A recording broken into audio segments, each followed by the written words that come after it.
Hello and welcome to Keep Right On, the Birmingham City podcast, brought to you from us here at Birmingham Live. I say us, it's only me from Birmingham Live today. The observant amongst you will have noticed that is not Alex Dickin. Sat to my right, it is talkSPORT commentator, celebrated Blues fan and all-round good egg, Ian Danter. Ian, thank you very much for joining us. How are you today? I'm good, Brian. Thanks for having me on. All tickety-boo at this end, thank you. Brilliant. Dance and I we had the great fortune of being at Ewood Park on Saturday afternoon. And I say great fortune, the last 8 minutes was rip-roaring. Maybe the previous 90 weren't so good, but we'll be taking our talking points from the game at Ewood Park, looking at some of the new signings, looking at the tactical changes that Chris Davis made, casting our eye around the championship to see what's caught it in these early exchanges. And hopefully everyone will indulge me. I'm sure Dance has something to say about this as well. But the Wayne Rooney comments on Tom Brady and questioning his work ethic, I want to get into those, even if Dance doesn't. So yeah. Oh no, I'm right with you on that very same page, Brian. Excellent. Right. So let's start with let's not start with Rooney. Let's start with Blackburn Rovers. What was your biggest takeaway from Saturday, Dance? I just think, with 7,000 Birmingham fans there making the noise they did, I think the most apposite comment I heard was from Chris Davis afterwards when he asked that sort of rhetorical question: would the Birmingham players have flooded forward with the urgency that they did in that 108th minute to try and get the winner if there hadn't been 7,000 fans at that Darwin end going absolutely crackers?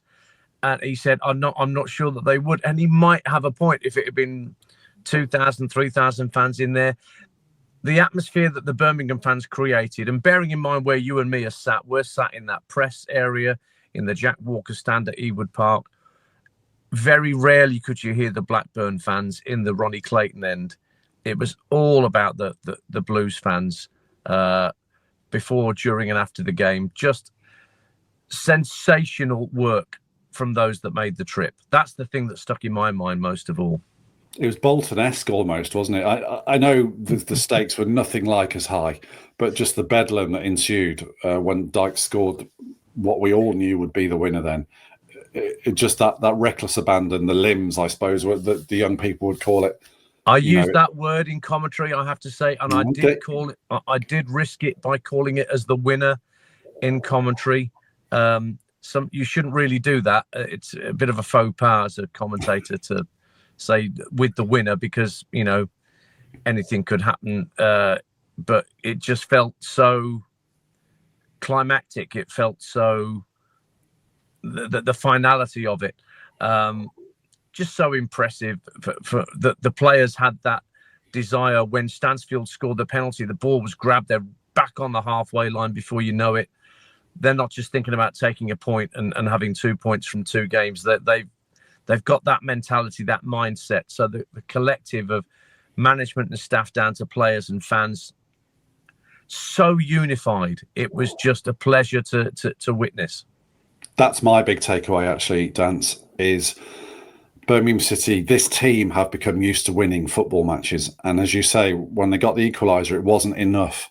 Turn the clock back 2 years ago, however many years, for a decade, that team probably doesn't get the equaliser, doesn't get the penalty, does it? No. But to them, particularly not at Ewood Park, where we've got such an abysmal record. So absolute graveyard of Birmingham City hopes. Yeah. But to then think we've scored one, we've got a point, we've salvaged it, to then go on and absolutely pile forward. It was like the charge of the Light Brigade when that corner got cleared. Go on. I said it was the Red Arrows that were coming forward because we also have to, at this point, Brian, we have to credit Oliver Langford here, the referee, because he could so easily have blown up when Laird was fouled, bringing the ball clear to start that counter attack. But well done to the referee that he allowed play to continue, played the advantage. There are some referees that might have been tempted to blow for that foul.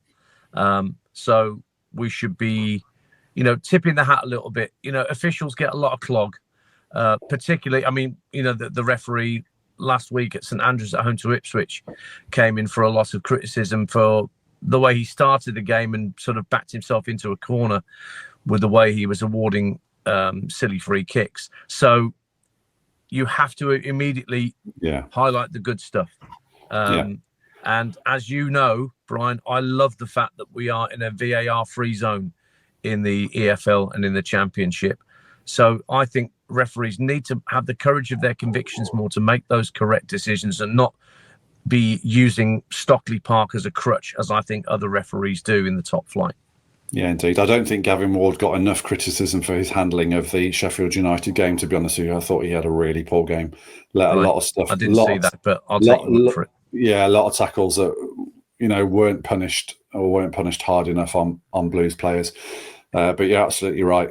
Oliver Langford's, the way he let play evolve, showed a real understanding for the game. I thought, I have to say, when Cashin put the ball out for a corner, I was fearing the worst a little bit. And then we saw the worst corner of the game. Absolutely. But which gave us the chance to break. So, it was a truly awful corner, first defender, and then away we go. But that you're right, because that was a spell where Blackburn were sending long throws into the box. Lewis Miller, their substitute, was hurling these long throws into the box, and Birmingham were dealing with it better than they did with that bouncing ball at the start of the second half when Cantwell gave Blackburn the lead. They certainly appeared to be a little stronger. That was, you mentioned, that was a really clever substitution, bringing Cashin on. So he'd gone to 3 at the back to try and get the equaliser. Having got the equaliser, he thinks, no, we need to settle down. We need to go back to the system that we know. Let's go back to the 4. Let's get Cashin in as a centre half. Again, astute, tactical nous from Chris Davies for me to make that change, because he knew he still had more than enough attacking talent out there to potentially get the job done if we could get a second, but we still needed that insurance at the back, and proved to be exactly the right move because of that aerial bombardment that we suffered before we got the winner through Linden. And I wonder if the ghost of Ipswich was in his mind a little bit, though. I saw 1 or 2 little tweets after that game just saying, he should have brought a defender on like he did with Grant Hanley to close things out against Ipswich. Chris says he never reads or hears anything that is said. Yeah, I'm sure he's not. Documented. I mean, I've no reason to doubt him when he says that, although a lot of times when people say that, they think, oh, come on. You pick up the tabloids and you read them, or you're listening to talkSPORT or WM just like anybody else is. But I think with Chris, I think we have to give him the credit for having the courage of his convictions to do what he felt needed to be done in that moment. I don't think when he's making that change to bring Cashin, I better do this right because of what happened against Ipswich when I got a bit of clog. He's not thinking that at all. No, he's chatting with Tom Huddleston. He's chatting with the rest of his coaching staff, and he's making that executive decision on the spur of the moment to think, this is why I think we need to do this. And he was proved absolutely right. There's every chance he would have reflected on the Ipswich game and thought, maybe it would have occurred to him that maybe he should have put another centre-back on. Anyway, that's going over old ground. I did write in my matchday blog when there was a maelstrom of substitutions, and I was trying to do the match report, which needed changing twice, and then I was trying to get player ratings out all on the whistle. And I just said, I detailed the substitutions, and I said, I have no idea what formation Blues are playing now. I've given it some reflections, and I've asked some intelligent people who would know what Blues were doing in those final exchanges. And we think it's Blues 1-0 down away to Blackburn, get an equaliser. We think they're playing 3-2-5. So we've got Ryan Alsop in goal. Iwata's moving sort of into the back 3 with Clara and Cashin. Yes. We've got Peck and Tommy Doyle in the middle of the park. And then flying forward, it's Demarai Gray, Jay Stansfield, Villa Williamson, Lyndon Dykes and Ethan Laird. I mean, just not settling for the draw, we've already talked about that, but just the determination to go and get a win. And I thought he got his changes bang on. I really did. He did. And let's not forget that if there was one thing that those who didn't watch enough of Birmingham last season tried to criticise Birmingham for was Chris Davies and this supposed, intransigence to change from the 4-2-3-1 to change from the possession style. Oh, we can't change it up. He doesn't have a plan B. He doesn't have of course he's got ideas about how to do things differently. I don't think you're far wrong with the 3-2-5. Certainly, my co-commentator Adrian Clark, who was alongside me for talkSPORT at Ewood on Saturday, he's very tactically shrewd. He, all the work he does watching Arsenal for his programs week in, week out. He spotted the three at the back probably before we got into the real nuts and bolts of that last 10-15 minutes of the game. He thought the way that Laird was pushing on, with Cochrane having unfortunately gone off, but he could see that there was more of a three as a basis to work from by the midway point of the second half. So yeah, 3-2-5 sounds about right. Certainly there were at least 5 flooding forward in that final attack that saw Dykes get the winner. Yeah, indeed, absolutely. And just on that winner, the final word on that winner, just credit to Tomoki Iwata as well for seeing Gray and finding him with a pass. Great stuff. And as you say, the box was full of red shirts. And Chris Davies actually mentioned that after the game. He said one of the things that pleased him most was the number of red shirts in the Blackburn penalty area just before Dykes turned it over. Well, I'm sure the player, if they'd have gone back into that dressing room and they hadn't given it, Chris would have had every right to tear them off the strip. You've got a dreadful corner, take advantage. And boy, did they take advantage. And, for Lyndon as well, after the disappointment of Ipswich and the handball decision that went against him, then a little bit of retribution for him too. That would be nice for him. Yeah, indeed. Let's look at some of the new signings, Dance. The new signings that started at Blackburn, and the 11's been quite consistent. So, there have been, I think, 9 new signings now. But the ones that have played consistently, Phil Neumann, Bright Asay, Samuel, Demarai Gray, and Kyogo Furuhashi. Where do you want to start? You go one of those. Pick one. Let's start with Neumann because I was going to go there. I think that you've got this sort of German-Austrian partnership now at centre back. The first thing that struck me about Neumann was how quickly he got back against Ipswich with that little sliding challenge when I forget who was through on goal, whether it was Hurst in that first half, but great anticipation. Sorry? Was it Smodix? It could have been Smodix, actually. Yeah, but I think it was. Those two look really nice and solid as a basis from which the possession-based football can work. And there were a couple of lovely moments where Clara was carrying the ball into the opposition half, a bit like Alan Hansen of old. Thinking back to our youth and watching football as kids, when Hansen used to do that for Liverpool. But Neumann and Clara clearly have struck up a good bond already because you're looking for that chemistry. You're looking for that understanding between positions. Yeah. Asai Samuel has intrigued me because he could arguably have been man of the match against Ipswich. And here we are with Ethan Laird having done so well in the latter stages of last season, having to bide his time as Asai Samuel is the preferred option for Chris, it would appear, at the start of the season at right back. But I think that's been justified, the way that Bright's gone about his business.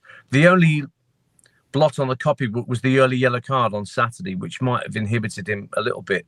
Because I thought, when I saw Ethan warming up, because I saw that everybody but Ethan was warming up at half time, I thought, I know what Chris is thinking. He's thinking take off Bright because he's on a yellow card and it's dangerous. But of course, as it turned out, it was for Alex that Ethan came on. But Bright had a good second half, considering the tightrope he was walking and the players he was up against, whether it be Hedges or Cardbo. He did extremely well. Kyogo, some lovely touches.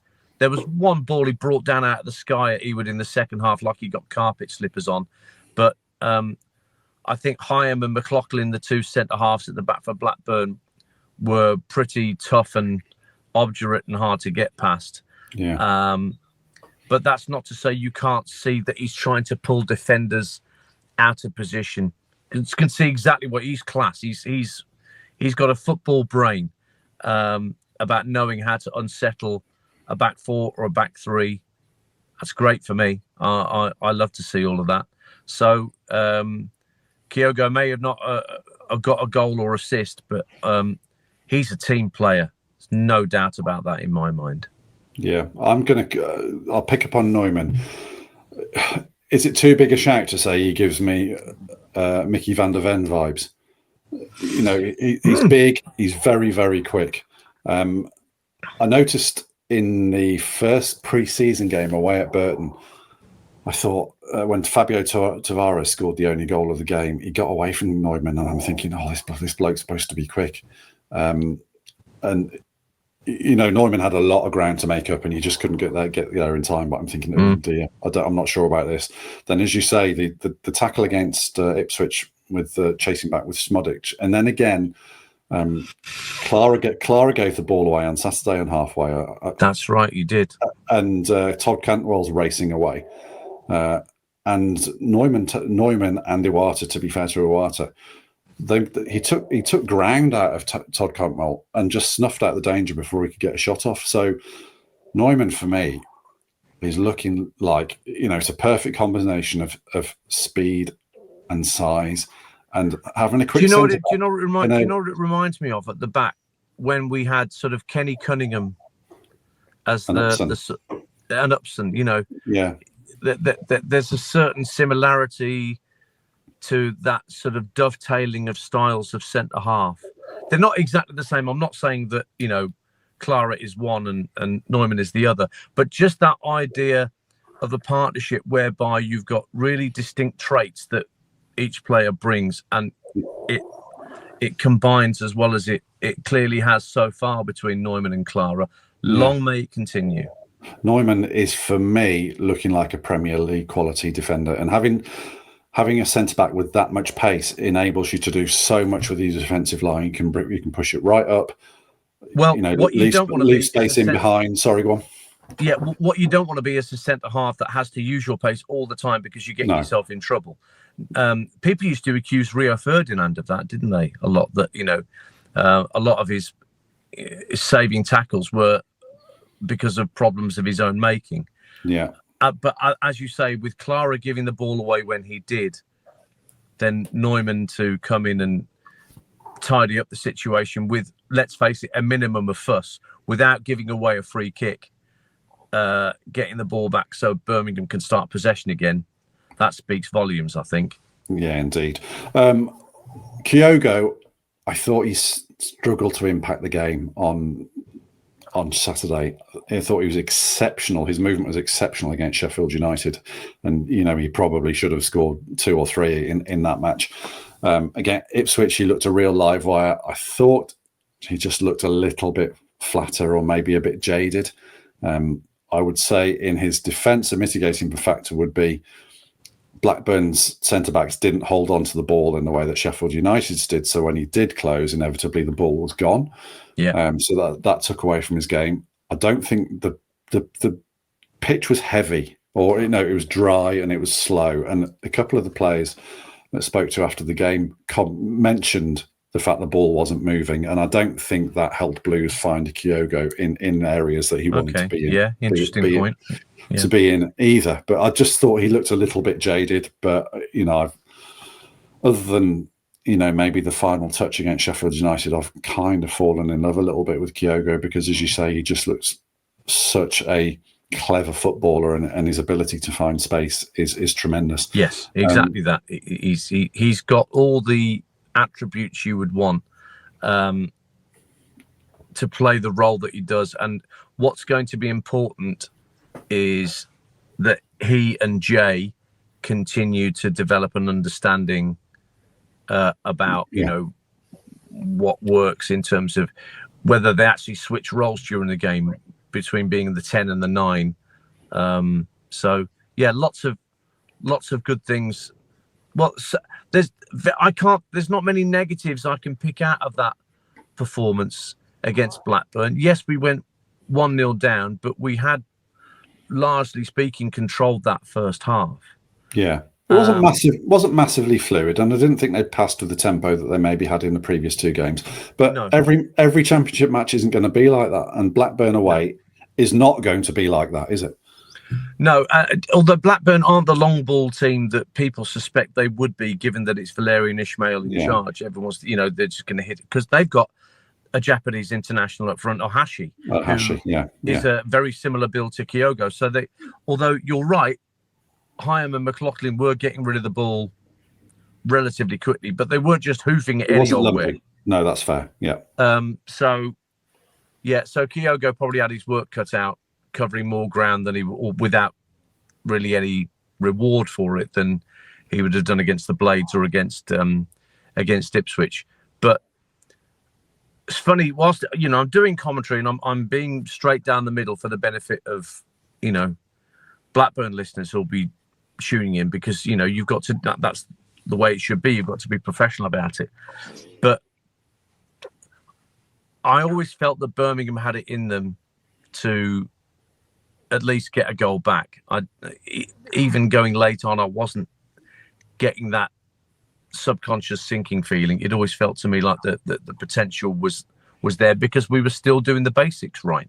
Yeah, didn't lose structure. You're absolutely right. And Chris Davis made that point in his post-match about he left the substitutes late because he felt that there was creativity on the pitch and the structure was still okay. What I would say is I thought Ethan Laird brought a jolt of electricity to the attacking, and I thought when Blues went down 1-0 down, Jay really sparked into life a little bit there and took a little bit of responsibility to try and generate something as well. Again, there's something that Adrian Clark, my co-commentator, picked up on Jay's work rate and going wide, picking up space out on the flanks and trying to drive infield and again trying to take defenders out of their comfort zone. That was duly noted a good 20 minutes before the end from Adrian alongside me. The one player new signing that I want to talk about is Demarai Gray. Now, I think when Dimmy came back to Blues, the quality was never in question, was there? He had offers from the Premier League. He could have gone to other places in Europe. But having spoken to him, being around family was clearly important. And you think, great, you need to play well on the field. You need to be happy off it, but it's not enough. We also need to see motivation and we need to see buy-in. The homecoming doesn't need to be the easy option where you're going back to a favourable fan base who will give you an extended honeymoon because you're one of their own. Now, if that was even a semblance or a shadow of a concern at the start of the season or when Dimmy first came back, it certainly isn't now, is it? If you look at the enthusiasm with which he celebrated his 2 assists against Sheffield United and against Blackburn, we can see this is an experienced Premier League footballer that is well and truly bought into what Blues are doing. 10 years away, and he's clearly learnt an awful lot. You think about what he's been part of in that 10 years. He's been part of a Premier League title-winning squad and all that goes with that. And all that self-belief that a team that were 500-1 or whatever they were at the start of that season to get the job done and lift the title, that must do an awful lot for your own personal self-belief and your own personal sort of vibe about how you feel when you get out on the football pitch. Add that self-belief to coming back to the club where you came through the academy. It's a heady little recipe that to make the right inroads, and he's made a terrific start, justified his selection every single time. The thing, on a slightly unrelated note, it makes me think, I wonder if there's another Birmingham player I can think of who's just left that would come back in a few years' time and be as well received back into the fold. I think you know who I'm talking about. But Dimmy, the way he celebrated, he was part of the celebrations, for a lovely assist for the winner. showed that bit of Premier League quality. Yeah. He's got the defender, Tavares, I think it was, faced up, and then just a simple drop of the shoulder. Doesn't need to get a full yard ahead, just slightly ahead of him, enough to be able to pull the ball across the face of goal, and the rest is history. That's just symptomatic of what Dimmy's learned over the 10 years that he's been away from us, playing his football elsewhere. A delight to see how happy he is. Again, another team player who doesn't need to get the goals to be jumping up and down and going berserk. Assists, that's fine. He knows his role, and I'm so pleased for him, and I'm so pleased for the fans that they've got, another, somebody they can identify with, who's back within the folds of the club. We always like that, don't we? We do. It does resonate when there's it's a cliche. When there's one of your own on the pitch having success, it does hit slightly different, doesn't it? And if with the prodigal son returning angle as well, I'm sure there have been stories of players coming back to clubs after a few years away and it not being quite the same, or different sort of player, different sort of speed. But with Dimmy, he appears to have come back having soaked up all this information about the game, having been away, and he's using that to our benefit at a level below where I think he's capable of playing. Indeed. Let's move on, because I'm eating into your day a lot, Dance. So fine by me. I could talk for hours. It's what you pay to do, quite frankly, except on this podcast. Correct. What else has caught your eye in the Championship? You obviously, we're only a couple of games in. Mm-hmm. We'll have seen some Championship teams play in the League Cup, albeit maybe not their first 11s. Yeah. What else has caught your eye, and place Blues within that context for me, Ian? Okay. Well,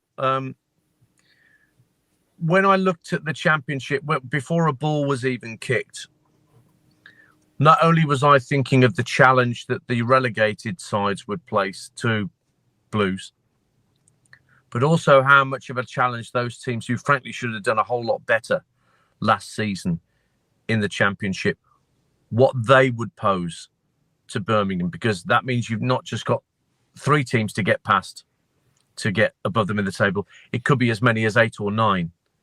And you look at, Stoke City are probably one of the examples to look at. They've had a summer of pre-season under Mark Robbins, and 2 wins from 2, including what looked a very comfortable win at Beleaguered Sheffield Wednesday. Maybe that's too easy to flag up as an important win.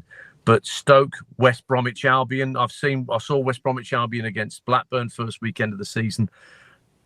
If they can keep hold of Tom Fellows to play with Isaac Price as part of that front 4, then that's good for Ryan Mason. He's lost Hegem, though, as a centre-half, which is a blow. Coventry City went goal crazy at Derby on Saturday. I think that there's clearly not much of a hangover from the playoff failure last year. That midfield is chock full of quality for Coventry City. And I do like Van Eyck, their right back, right wing back. I think he's really talented. I think he put in a couple of assists for the 5-3 win at Derby. His assist for the Ephraim Mason Clark goal. It was a half volley cross. On the run. It was absolutely delicious. He's a fan's favourite there at Coventry. I think long before now. I think he's been appreciated. So I look at the relegated sides. Leicester, they've got. I don't even know whether they're going to get. They might get a points deduction, and that might hamstring them still further. But losing at Preston on Saturday is not a good look.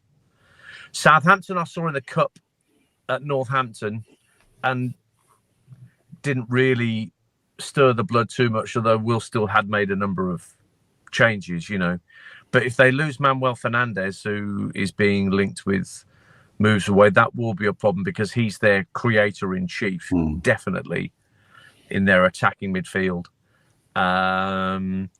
Middlesbrough, strange result in midweek at home to Doncaster in the Cup, but then they go to Millwall and win 3-0, although I think Millwall had much the better of it in the first half. So a lot of jostling for position at the moment, Brian, with these teams who, as I mentioned, should have done better last year and didn't. Sheffield United look awful. Yeah, there's troubles in Sheffield, isn't there? There really is. Yeah. Well, the Wednesday problems are well documented, but I heard callers to our talkSPORT phone-in on the drive back south on Saturday from Sheffield United fans going, why did we appoint Ruben Selles? What's his track record that gives us any optimism that he can get Sheffield United to where Chris Wilder got them? Because you do feel for Chris. You win as many points as he won last season and you don't get automatic because Leeds and Burnley happen to have both got 100. Then, that does seem a little unfair to have paid with his job for that. But I don't think he was seeing eye to eye with the Sheffield United board anyway. I was just going to say there did seem to be philosophical differences over the nature of the recruitment and the strategies around there. The other slightly eye-opening thing for me that I would throw in, John Eustace must look like he's seen a ghost with conceding 8 goals in the first 2 games with Derby, because if there's one thing we know about a John Eustace side, they're usually solid, aren't they? And I think Dion Sanderson's having a bit of a rough ride there at the moment. But I did see his rating was not great on Saturday. The lowest rated of the 3. I think it's 3 at the back that he was playing, wasn't he? With Dion on the right of the 3. But they've lost Cashin to us, and Cashin was their best defender last season at Derby, which just winds the Derby fans up all the more that he goes to Brighton, and then when he comes back out, he goes to another Championship club. Yeah, that would irk me if I was a Derby fan. So they're missing his. I know he's not the tallest Cashin, but he was a good leader in that back line for Derby. So problems to solve. The keeper's all right. I think Zetterstrom's a decent keeper. Yeah. And Carlton Morris clearly will get goals for them. But clearly problems to solve for John at the back. But keep an eye on Stoke. After all the years when they've been like us, finishing consistently bottom half, I think Mark Robbins is a canny operator, and I think he might have them, pushing for a place that we, as Blues fans, may not have expected. If we're saying, right, who can we finish above? Who's going to be in amongst it? I think Stoke will be more in amongst it than many of us might have thought. Yeah, before a ball was kicked. I don't know where I am with Stoke yet. I look at the fact they beat Derby very, very late, needed 2 late goals and some defensive errors to beat Derby at home on opening day. Then you do have to put the Sheffield Wednesday game in that context, although Wednesday did have a little bit of pressure. But what I would say about Stoke is the Sorba Thomas signing looks to be paying dividends very early on, and they seem to have a striker with Divine Mubama, who's on loan from Man City as well. So I think you're right to highlight them. And before we move on, just Wrexham have lost 2, but they've come close in both, haven't they? And I just look at. I'm a big fan of Kiefer Moore, and I look at Kiefer Moore in their side, and we all know the way they play. And Kiefer Moore and Nathan Broadhead and Lewis O'Brien, I think they've lost 2. Yeah. They're going to be decent. Wrexham are, I think. They're stockpiling a lot of talent. Yeah, they are in their squad. I think they've got one of the best fullbacks in the division in Barnett. I think the quality of his crossing is outstanding, which is something that a player like Kiefer Moore or Stephen Fletcher, who still would it's to die for, I would think, as a tall centre forward, to know you've got that sort of quality coming in from deep. Because Barnett's the kind of, he doesn't need to get beyond the defenders to put the ball in. He's like Kieran Trippier used to be when he was coming through at Burnley, putting brilliant balls in from deep, from midway point of the half. Doesn't have to get to the dead ball line to find that right delivery. So I think Wrexham they will recover from this shaky start. They've got Sheffield Wednesday next on Saturday at the racecourse. And although neither team have picked up a win yet, I think that will see Wrexham get themselves off and running. Lewis O'Brien, you're dead right to mention him as well. I know a lot of Swansea fans who are desperate for him to go there permanently after his loan spell there last year, but never fall in love with a loan player. It would keep saying, unless it's Jay Stansfield and you somehow manage to get him back. And you're as rich as Croesus. Yeah, exactly.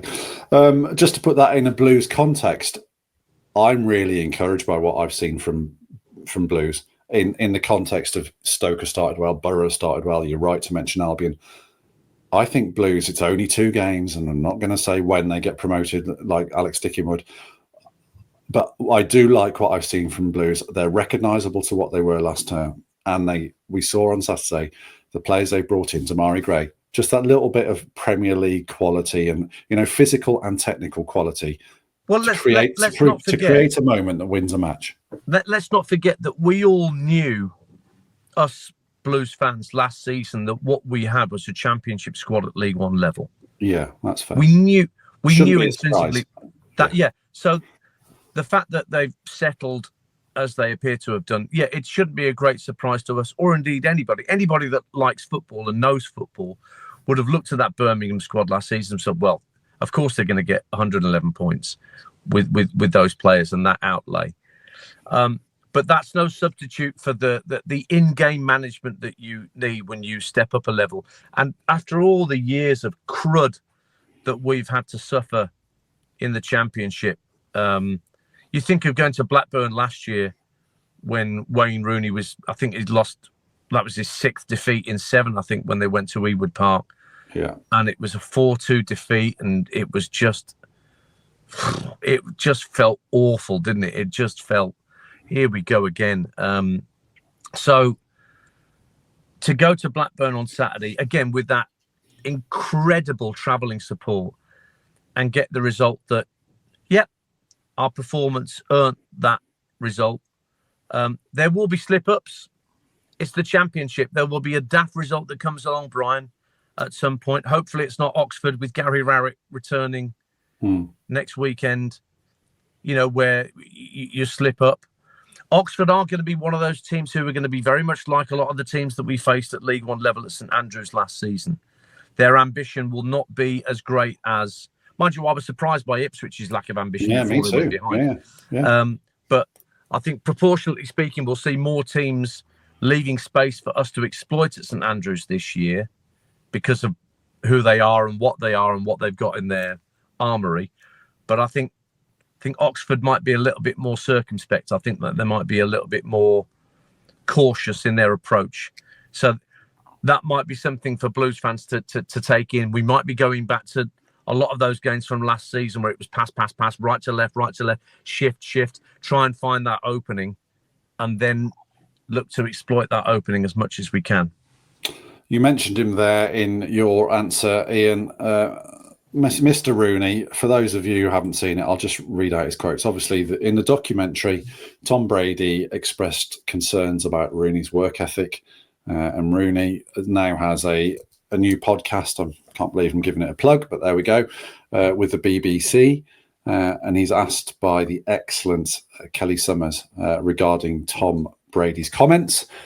And Rooney said, I think Tom came in once, which was the day before a game where the days are a little bit lighter anyway. And I don't really think he understood football that well. But what he does understand is he's a hard worker, and we know that. And then he went on to say, when I went into Birmingham, they were in a mess, really. I mean, that just grinds my gears, but there we go. Hence the fact that the players weren't really the players who could take the club forward. You had Tony Mowbray, Gary Rowett after me, who also struggled as well. I mean, I do know where to start with that, but go on, you go first. The word it's pathetic. That's the word I would use to describe the way he's trying to defend himself. We've already had him trying to control the narrative with his mates on the Overlap podcast, Gary Neville, Jamie Carragher. He went on there not long after his Birmingham dismissal. He was on a Match of the Day live. I think it was an FA Cup tie or something that he did, where he was trying to control the narrative, saying Birmingham fans didn't want me from the start.